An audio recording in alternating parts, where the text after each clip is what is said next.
नमस्कार दोस्तों मैं अलका द्विवेदी एडी आपको आज स्तंभन और वशीकरण के बारे में जानकारी देना चाहती हूँ। हाँ दोस्तों, मेरा वीडियो लास्ट तक देखिए और अगर पसंद आए तो लाइक कीजिए, कमेंट करिए और मेरे चैनल को सब्सक्राइब कीजिए। तो दोस्तों, आज मैं आपको वशीकरण और स्तंभन के अंतर बताना चाहती हूँ। दोस्तों, वशीकरण किसी को अपने वश में करना है या किसी को वशीकरण करके अपनी बात मनवाने का तरीका है। और दोस्तों, स्तंभन का मतलब है कि एक जगह रोक देना, मतलब किसी भी तरह किसी की बुद्धि को स्थायी रूप से रोक देना, उसको स्तंभित कर देना, मतलब रोकना, स्थिर करना स्तंभन कहलाता है। तो दोस्तों, इसकी जानकारी देना आवश्यक था क्योंकि मैंने अपने जीवन में बहुत सारी ऐसी औरतों को देखा है कि जो अपने पति को अपने वश में करना चाहती हैं, या कुछ ऐसी औरतें हैं जो शादी के बाद अपने बेटे में बदलाव देखते हुए अपने बेटे को बस में करना चाहती हैं और ऐसा करती भी हैं। कई तांत्रिकों के पास जाती हैं, पैसा भी खर्चा करती हैं। तो दोस्तों, मैं आज वही अंतर बताना चाहती हूँ क्योंकि जिन औरतों ने ये सब तांत्रिक क्रिया करवाई है अपने पति पर या फिर अपने बेटे पर, तो दोस्तों उसके बहुत सारे दुष्परिणाम होते हैं। अगर आपने वशीकरण कराने के लिए किसी तांत्रिक के पास गए और उसने वशीकरण की बजाय स्तंभन कर दिया, तो दोस्तों वो आपको बहुत नुकसानदायक है। मैं आपको उसका बताती हूँ सिस्टम कि क्या है। तो दोस्तों, ऐसा बहुत औरतें करती हैं, जब देखेंगी कि मेरा पति मेरी बात नहीं मानता है तो वो तांत्रिकों के पास जाएंगी और कहेंगी कि बस कोई ऐसा उपाय कर दीजिए कि मेरा पति मेरी सभी बात मानने लगे। तो दोस्तों, कई बार ऐसा होता है कि वो तांत्रिक स्तंभन क्रिया को कर देता है और जिससे बुद्धि स्तंभित हो जाती है, बंध जाती है। हाँ दोस्तों, और जब किसी की भी बुद्धि बंध जाएगी, आपने कई बार देखा होगा कि कोई भी इंसान बहुत अच्छा था पहले और ये क्रिया कराने के बाद वो एकदम जड़ हो जाता है, बेकार हो जाता है, क्योंकि उसका जीवन केवल कहने में सुनने में ख़राब लगता है, लेकिन जो उसकी क्रिया रह जाती है वो केवल खाना, हगना, सोना, बस यही क्रिया रह जाती है दोस्तों। लेकिन स्पष्ट बात बताऊं आपको, यही हकीकत है। तो दोस्तों, सबसे पहले हमें यहाँ बात समझनी है। पहली बात तो ये क्रियाएं नहीं करानी चाहिए।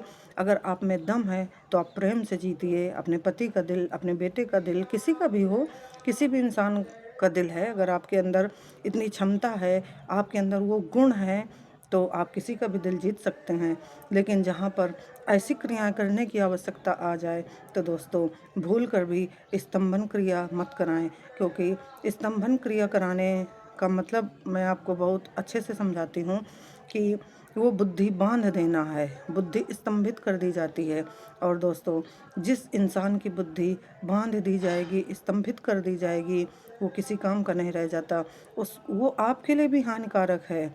अगर आपने अपने पति के लिए स्तंभन कराया है, अपने बेटे के लिए स्तंभन कराया है, तो दोस्तों जिस प्रकार किसी जानवर को आप एक खूंटे में बांध दीजिए और जब वो खूंटे पर बंधा है तो जब तक आप उसको खोलेंगे नहीं, तो चाहे धूप हो, चाहे बरसात हो, चाहे जाड़ा हो, कुछ भी हो, वो वहीं पर बंधा रहेगा। तो दोस्तों, ऐसे ही स्तंभन क्रिया है। अगर आपने किसी इंसान के ऊपर, बेटे के ऊपर, पति के ऊपर, किसी के ऊपर भी स्तंभन क्रिया करवा दी, तो दोस्तों वो व्यक्ति जड़ हो जाता है, उसके सोचने समझने की क्रिया ख़त्म हो जाती है। अगर आप कहेंगी मैं वहाँ जा रही हूँ, मैं ये कर रही हूँ, जो भी आप कहेंगी वो आपकी हाँ में हाँ ही मिलाएगा।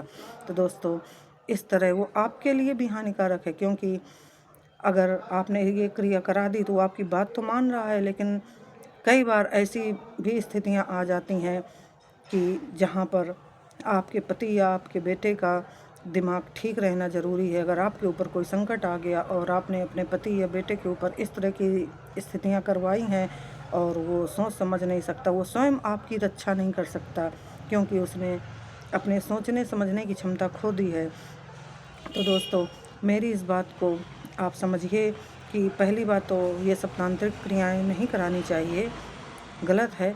लेकिन अगर करानी ही पड़े तो दोस्तों जहाँ पर अपने प्रियजन का, किसी अपने प्रिय व्यक्ति यानी पति भी हो सकता है, बेटा भी हो सकता है, घर में कोई भी हो सकता है, तो अगर आपको ऐसी क्रिया करानी ही पड़े तो दोस्तों वहाँ पर सबसे अच्छी विधि आकर्षण क्रिया है।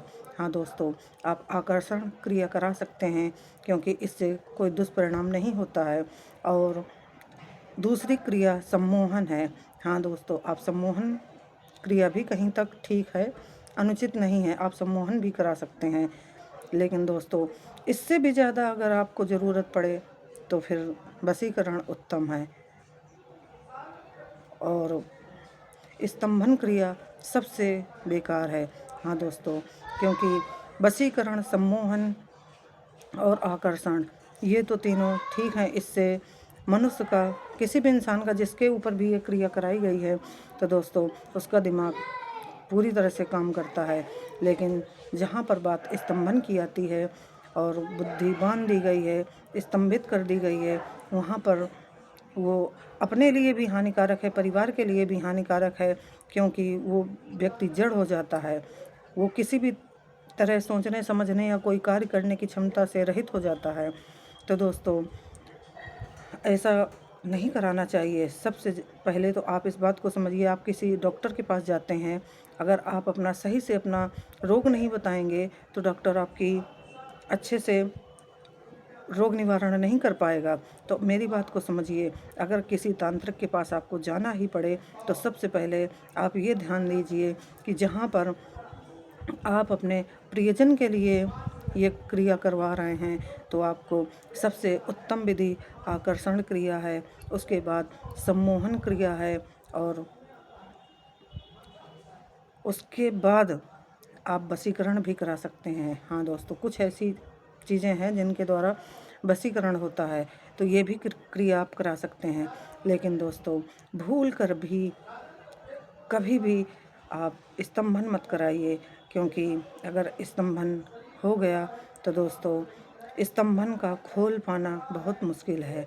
हाँ दोस्तों, कराना तो बहुत आसान है, लेकिन स्तंभित किया हुआ व्यक्ति का विकास नहीं हो सकता, क्योंकि स्तंभन करा तो सभी सकते हैं लेकिन स्तंभन खोलना आसान नहीं है, उसकी बहुत विधि कठिन है।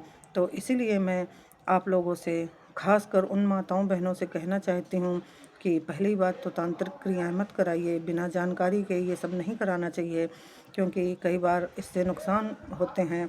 और अगर ये कराना ज़रूरी ही है तो मेरी बात का ध्यान दें, आपको स्तंभन नहीं कराना है। आप उस तांत्रिक से स्पष्ट रूप से कह दीजिए कि हमें स्तंभन नहीं कराना है, आप सम्मोहन, आकर्षण और वशीकरण करा सकते हैं। तो दोस्तों कहते हैं कि अधूरी जानकारी विनाश का कारण बनती है। तो दोस्तों इस बात का ध्यान रखिए, और जो जानकारी नहीं है, जिस चीज़ के बारे में हम नहीं जानते, तो उसमें पहले विचार विमर्श कर लेना चाहिए और उसके बाद ही इस तरह की क्रियाएं करानी चाहिए। तो दोस्तों ये वीडियो मेरे बनाने का मतलब यही था, मैं लोगों को बताना चाहती हूँ, क्योंकि मैंने बहुत सारे ऐसे इंसान देखे हैं, बहुत सारे ऐसे लोगों को देखा है कि उनकी पत्नी या माँ, यही दो रिश्ते ऐसे हैं कि जहाँ पर पत्नी भी चाहती है कि पति मेरी सारी बात माने, वो जायज़ हो या नाजायज़ बात हो, सभी बातें पत्नी मनवाना चाहती हैं। और इसी तरह से कुछ माताएं भी ऐसी हैं कि जो देखेंगी कि शादी के बाद मेरा बेटा बहू की तरफ ज़्यादा खिंचा चला जा रहा है, तो दोस्तों द्वेषवश अपनी बहू से द्वेष करती हैं और द्वेषवश तांत्रिकों के पास चली जाती हैं और कहेंगी कि मेरा बेटा को मेरी बहू ने कुछ करा दिया है और वो उसी का गीत गाता है। तो इस तरह से वो माताएं तांत्रिकों के चक्कर में पड़कर उल्टा सीधा करा कर बुद्धि को स्तंभित करा देती हैं। तो दोस्तों इस तरह से नहीं करना चाहिए, बिना जानकारी के कोई भी चीज़ें नहीं करना चाहिए। पहली बात तो मैंने पहले ही कहा है कि इस तरह से तांत्रिक विधि नहीं करानी चाहिए किसी के ऊपर। अगर आप में क्षमता है तो आप अपने अंदर गुण विकसित कीजिए और उन गुणों के द्वारा दिल जीतिए। लेकिन अगर कई बार ऐसा होता है कि कोई भी पुरुष है, पत्नियों के सामने ये समस्याएं आती हैं कि कोई पुरुष है और कहीं दूसरी जगह उसका मन लगा है तो वो आपकी तरफ ध्यान नहीं देगा। तो जहाँ पर ऐसी स्थितियाँ हैं वहाँ पर सम्मोहन, वशीकरण और आकर्षण कराना उचित है, लेकिन स्तंभन तब भी नहीं कराना है। तो दोस्तों इस बात का ध्यान रखें। जय श्री राम।